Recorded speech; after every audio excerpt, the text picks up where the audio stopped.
a balancer and as a very rich, nutrient, mineral-rich supplement.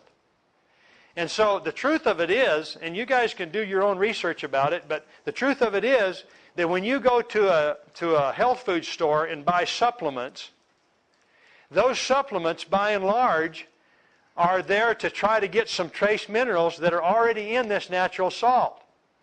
And if you'll take a teaspoon of this salt every day, you're getting a salt in a form that your body will utilize very quickly and efficiently. And it'll take it into the cellular structure because it's in the form of the salt, and the cellular structure, as Jerry can talk about from, what do you call it, biomechanics? Physiology. That's the way our body transfers through the cell wall and back out. The mitochondria, the action of normal metabolism are all made more efficient by the use of these natural salts. And so it's really good stuff. It's been about 4 or 5 minutes. You want to check your blood sugar again? You want to check yours first? Mm-hmm. Yeah, however you want to do it, guys. And then just kind of tell us the results. But I have to ask a question. Yes. Now, I've been in one of the salt mines in Germany. Mm-hmm. Now, is that salt the same then? Any salt. Huge deposits. I mean, I assume deposits of salt. That mine was huge. Yeah. Oh, yes. I'm supposed to bring this over and let you, let me get one of these off here. I'm technologically challenged, so hang on here just a minute. Oh, okay. She said in Germany, she went to some salt mines there, and she's asking if it's the same salt. There are a lot of different mines. Some are very shallow. Some are formed under different conditions. Some salt is white when it's mined. And here's what this mine does, where they mine it here, this real salt. Even if they have veins of this salt underground that are white, immediately under them are very rich deposits of the minerals that came from that. And it's kind of like when you find gold in quartz primarily. So it sets up a situation where you find those two together. And usually where you find salt, you find that salt very rich with natural minerals. And it has to be processed to turn it into a pure white form. And so these deposits that they have in actually central Utah are just very rich in mineral.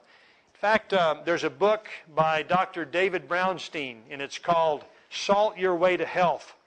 And in that book, he gives a short essay of the salt content and the mineral content of two of the most popular sea salts. And one of them is called Celtic salt. Have any of you ever heard of that or that salt? And the other one is this Redmond real salt. And here's something that he states in that book that's really important. And I want to do this just to kind of lock something in your mind. I want everybody to say this, repeat after me.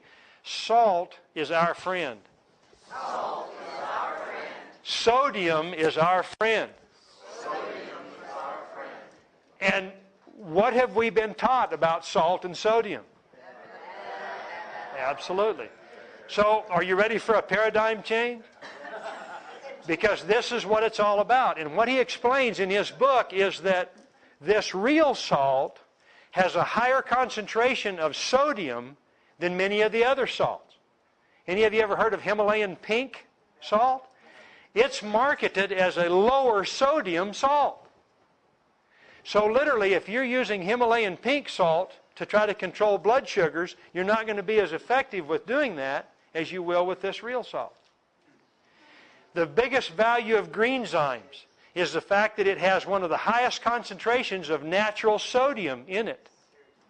If you're talking to somebody with challenges like gout, severe acid reflux, really a severe acid condition, one of the best ways to take that in the form of nutrition is Jade Greenzymes because of its high concentration of sodium. Celery has been used for generations to treat conditions of gout because that's the second highest concentration of sodium is just natural celery. So sodium is really a good thing. But anytime sodium is associated with sulfated aluminum and chlorine in the form of table salt, it creates more challenges than it makes better. Went from 109 to 99. 10 points. I'm going to have to get me something to eat You go ahead. Yeah. You go ahead. Yeah. And that's going to help. And what about yours? 202 down to 189. 202 to 189, 22 points. Or 13 points. What do you think about that? That's good. What does it mean to be able to control that without having to do a shot or take in some other? Amen. And yes, ma'am. Yeah, we did a test yesterday with someone who he said, my blood sugar is low. Mhm. And actually it brought it a little bit up. So does it normalize it or? Absolutely. Now, here's the thing about balance in the body. Greenzymes, I had a challenge with low blood sugar for about 12 years called hypoglycemia. And this same medical doctor that introduced me to this book, we were having lunch. You know, the first day in Humans Being More, when you go to lunch with your team, he was on my team. And I'd been dealing with this low blood sugar for about 12 years. And we got ready to go back. And he said, are you going to have some dessert before we go back? And I said, no, I don't want to upset my blood sugar. And he said, what's wrong with it? And I said, I have hypoglycemia. And he said, well, just get you a teaspoon of Greenzymes every morning and a little Pymag water, and you won't ever have that problem again. Now, here's a medical doctor, right? My wife, we don't know anything about this. We've only been involved with Niken for about 3 weeks, okay? And my wife and I look at each other and say, you know, well, he's a doctor, you know, whatever. So we come home and order some green enzymes, and I start taking it. In 7 years, I've had 3 episodes of low blood sugar. I do it every morning when I get up, first thing that I put in my body. Well, it'll also lower high blood sugar. That's what's happening here in just a matter of a few minutes. So when you get your body in balance, when you give it the raw materials that it wants and needs, it'll bring a balance either way. So thank you for sharing that. For someone who has diabetes and is on a pump or is taking insulin, what do you suggest that they just start doing this and then measure and not take the insulin unless it's... Okay, let's just talk about that. We're not medical people, but here, the question is, what should we do? What's the protocol, so to speak, to get started on this program? I'm going to send you to a book called The pH Miracle for Diabetics. The author is Robert Young. Remember Father Knows Best? That's the way I keep that straight. Robert Young. We carry this book into those clinics when we work with people, because it's a book with studies in there that he's done. He's written the book. He's published his studies. And that's our credibility, because we don't have any in the medical field. But here's basically what he does with anybody challenged with blood sugar issues. A mineral-rich water, oxygenated water, a green barley product. They call it a green drink is what they call it in that particular book. And then this natural salt, and he names it by its trade name. Calls it real salt, talks about it, and explains the fact that if you put chlorinated salt in your body, it will challenge your blood sugar issues. And the reason that it does is because of the presence of chlorine. When chlorine goes in, then it immediately engages the immune system.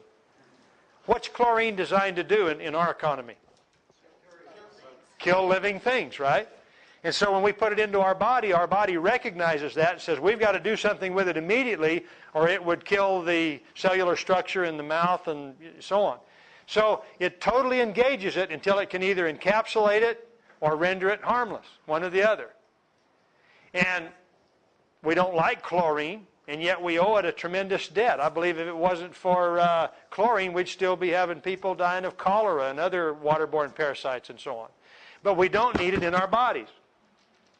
Batman Gelage, when he speaks to people all over the world about this stuff, he says his answer is take chlorinated water and draw it out the night before and leave it in an open container and just let that chlorine, which will naturally turn to a gas, dissipate. And then you don't have that challenge with it. We've got a better process, don't we? Mag water, and that's a good way to go. But basically those three things: water, nutrition, salt. And here's his published results. You'll find them on page 20 of his book. He has on that page type 1 diabetics, type 2 diabetics. And on this program in 12 weeks of alkalizing the body using primarily salt, water, and barley grass, 96% reduction in medications from type 2 diabetics, 80% reduction in medications for type 1s. That's his published results. You go buy the book, check it out. And he will tell you that the answer for that is to bring your body into an alkaline state, which includes bringing the minerals up so that your body has all the raw materials to properly metabolize. Dr. Batman-Gelich talks about the fact that your body cannot make efficient hydrochloric acid for the total breakdown of proteins without all the elements of this natural salt. If you put table salt on your food, there's not sufficient minerals there to make efficient hydrochloric acid, therefore it doesn't break down the proteins. And if you don't get proper breakdown of those things, what's the chances of you getting them ingested into the cellular structure? Not going to be there. Now, why don't we know this stuff? It's interesting to note that we're the only country in the world that eats white table salt. White flour. We're the only country in the world. And I share that with people. I shared this with a running coach, a cross-country coach out of Shiprock, New Mexico, as one of the winningest cross-country college teams in the United States. And we introduced this salt and the Mag water to their teams about 4 years ago. And he's from South Africa. And I was telling him that we're the only country in the world that eats white salt. And he didn't believe that. He didn't say anything to me. The next time I saw him, he says, "Hey, man, you're right about that salt." I said, "What are you talking about?" And he said, "I called my mom in Africa." And I said, "Mom, what color's the salt in Africa?" He said, "Well, you can get that white stuff, but it's no good. Ours is brown." And then he called a friend that he used to compete with out of Italy. And he says, "What color's the salt over there?" And he said, "Well, you can get that white stuff from America, but nobody here eats it." He said, "Ours is gray. It's a very rich mineral salt." You go to Mexico. Their salt is kind of a gray, but it hasn't been adulterated with chlorine. It hasn't been adulterated with different processes, so the body recognizes it. And even though they have a lot of nutritional challenges that we don't have here, they're basically healthier than we are because they get that in the basic salts that they make their foods with. And everybody says, "Well, does that include margaritas?" Yeah, you can put this salt on your margaritas too. So. Any other questions about this? Did you check your blood sugar? Or, no, okay. Excuse me. What's the difference between, Mag water and maybe distilled water? Good question. Excellent question. He wants to know what the difference is between Mag water and like distilled water. Let's talk about water a little bit. The first place that your body goes to look for mineral is your water source. And in this country, we have two huge challenges. First is our tap water. Does anybody recognize that there's some pollution in our tap water? Okay. They use chemical flocculants, what they call, to bring the turbidity out of it. Those residues are in that water. Chlorine, sometimes fluoride. And then besides that, all of the, does anybody in this part of the world use maybe chemicals on their lawn? No, not in this part of the world.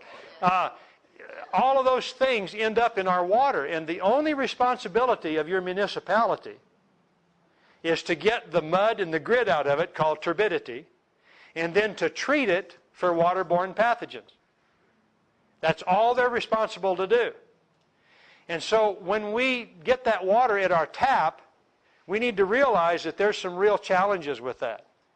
The AP has printed 3 articles in the last 2 years, the Associated Press, about all the contaminants that are in our water, including prescription drugs, hormones.